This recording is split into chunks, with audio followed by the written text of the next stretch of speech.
नमस्कार दर्शकों, बुंदेलखंड बुलेटिन में आपका स्वागत है। मैं हूं अमित रावत।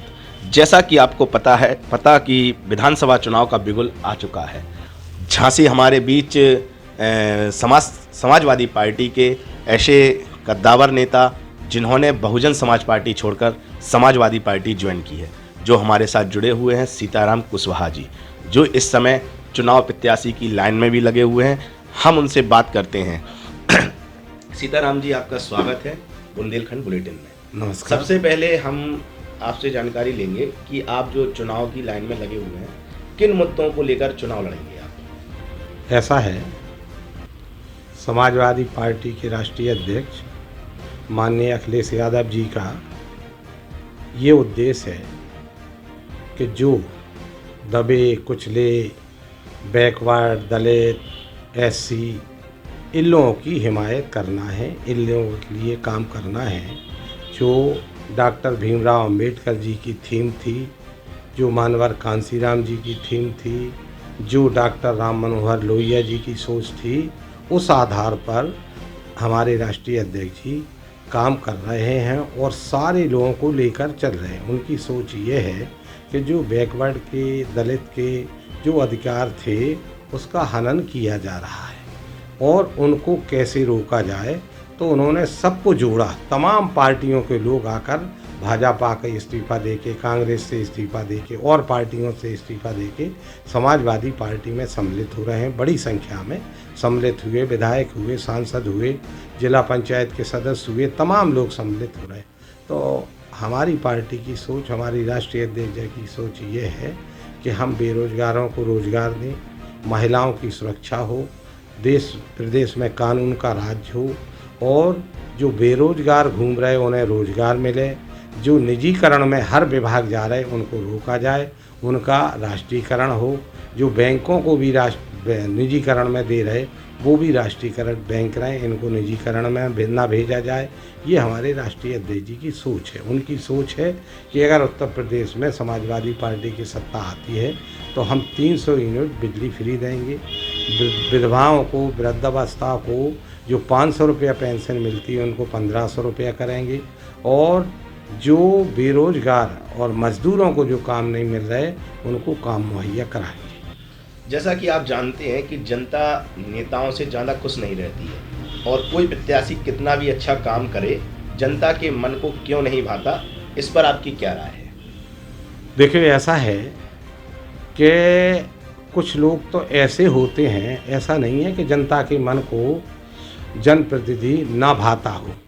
भाई, पहले जो सोच थी, कोई भी जनप्रतिनिधि, चाहे वो सांसद हो, विधायक हो, मंत्री हो, मुख्यमंत्री हो, ये जनता के सेवक होते हैं, शासक नहीं होते हैं। लेकिन आज के जो जनप्रतिनिधि हैं और जैसे भाजपा के लोग तो ये मानते हैं कि हम, जनता ने हमें चुन दिया, अब हम उनके सेवक नहीं हैं, हम शासक हैं और शासक के रूप में वो काम करने लगते हैं। जनता को ये उनके सामने अपने आप को प्रस्तुत करते हैं कि अब हम शासक हैं, हमारी सत्ता है, हम जो कहेंगे वो होगा। तो इसलिए जनता उन्हें परेशान नहीं करती और जो जनता के बीच में रहता है उसको जनता कभी अवहेलना नहीं करती, जनता उनके साथ रहती, उनका सम्मान करती।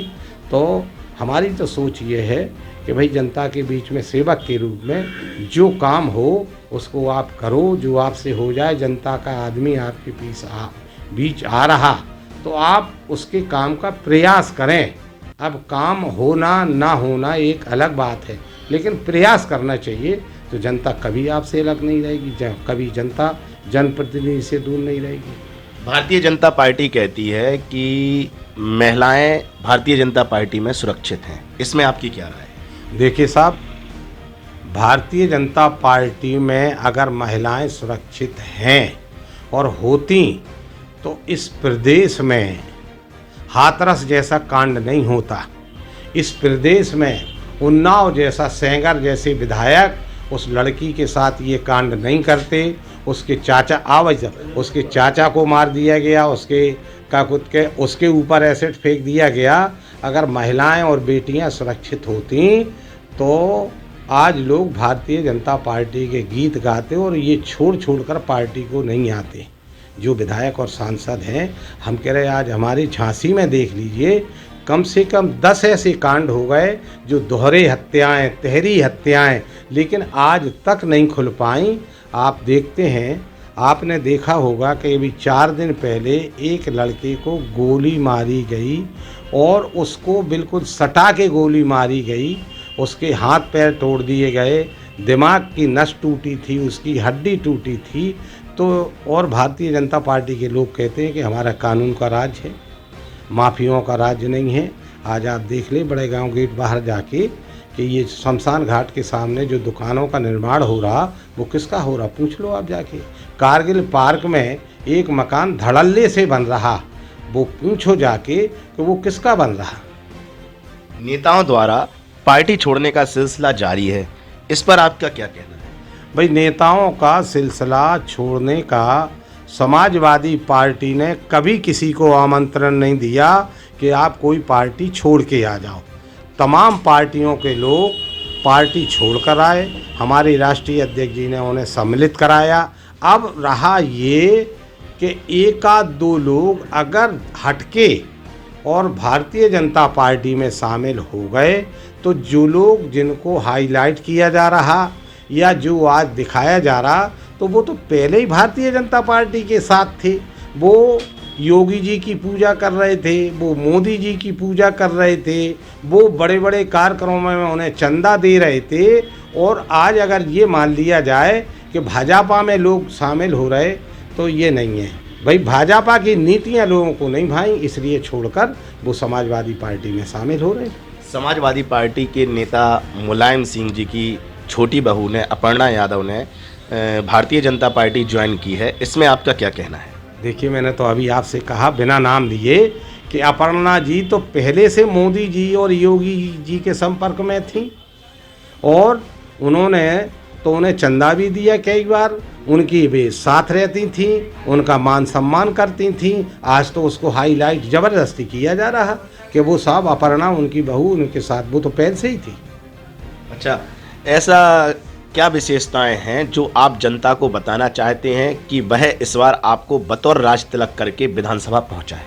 देखिए, ऐसा है, आज जो भारतीय संविधान को तोड़ा जा रहा, भारतीय संविधान की धज्जियाँ उड़ाई जा रही, तो हमारे राष्ट्रीय अध्यक्ष जी की सोच ये है कि जो हर विभाग निजीकरण में जा रहा, हम उसको रोकेंगे। आज जो बेरोजगारी फैली है, उसको हम कमांड करेंगे। आज इतनी बड़ी संख्या में आप ये देख रहे हैं कि 2014 के पहले पेट्रोल और डीजल के कच्चे तेल के रेट क्या थे और उस समय डीजल और पेट्रोल क्या भाव था। आज कच्चे तेल के रेट कम हुए हैं, आप उठा के देख लें, डालें, और आपको मालूम पड़ जाएगा कि 2014 में कच्चे तेल के रेट क्या थे और आज कच्चे तेल के रेट क्या हैं। उसके बाद पेट्रोल और डीजल आसमान छू रही। आज किसानों की फसल खरीद ली जाती है, जैसे सरसों है, राई है, लाही है, और इससे जो तेल मूंगफली है, किसान से आज भी हजारों किसानों के पास मूंगफली डंप है, राई डंप है, चना डंप है, क्योंकि उनसे तो नहीं लिया जा रहा उस रेट पर। 1 किलो राई में, सरसों में 300 ग्राम तेल निकलता है और उस 300 ग्राम तेल में उसमें 1 किलो खली भी 300 ग्राम तेल के बाद 700 ग्राम खली निकल आती, तो उस खली के भी पैसे मिलते हो। तेल की प्राइस अगर हमारे 20 रुपया लीटर है, तो उस 20 रुपये में अगर हमारा 35, 20, 55 और आज ये 3 किलो में राई में 1 किलो वो निकल रही। लेकिन आज आप उठा के देख लें कि खल के जो खली निकलती है उसमें से कीमत निकल आती है। लेकिन आज हमारे जो तेल हैं, खाद्य पदार्थ हैं, वो 200 रुपया छू रहे। आज कोई भी आप उठा के चीज़ देख लें, हर चीज़ महंगाई बेतहाशा है। तो इसका कारण हमें ये जनता के बीच में लेके जाएंगे। हमारे राष्ट्रीय अध्यक्ष जी ने घोषणा की है कि हम किसानों को और गरीबों को शहर में 300 यूनिट बिजली फ्री देंगे। किसानों के लिए फ्री ट्यूबवेल लगाए जाएंगे, किसानों की बिजली माफ़ की जाएगी। ये हमारे राष्ट्रीय अध्यक्ष की सोच है और ये एजेंडा लेके हम जनता के बीच में जाएंगे। और आज जो शिक्षा का व्यवसायीकरण हुआ है उसको रोका जाएगा। समान प्रोस्पेक्टस पे शिक्षा हो, शिक्षा की एक नीति बने। जो प्राइवेट स्कूल हैं उनमें वही शिक्षा मिले जो हमारे सरकारी स्कूल हैं उनको खुर्द-बुर्द कर दिया गया। तो ये हमारे जो आज भारतीय जनता पार्टी में नेता हैं वो हर चीज़ को व्यवसायीकरण में ले जा रहे हैं, तो उसको रोका जाएगा। ये सब चीज़ें लेके हम जनता के बीच में जाएंगे। तो आपने अभी सुना है, ऐसे हमारे समाजवादी पार्टी के प्रत्याशी की लाइन में भी लगे जिन्होंने अभी कुछ ही दिन पहले बहुजन समाज पार्टी छोड़कर समाजवादी पार्टी का दामन थामा था, सीताराम कुशवाहा जी। कैमरामैन विकास के साथ अमित रावत, बुंदेलखंड बुलेटिन, झांसी।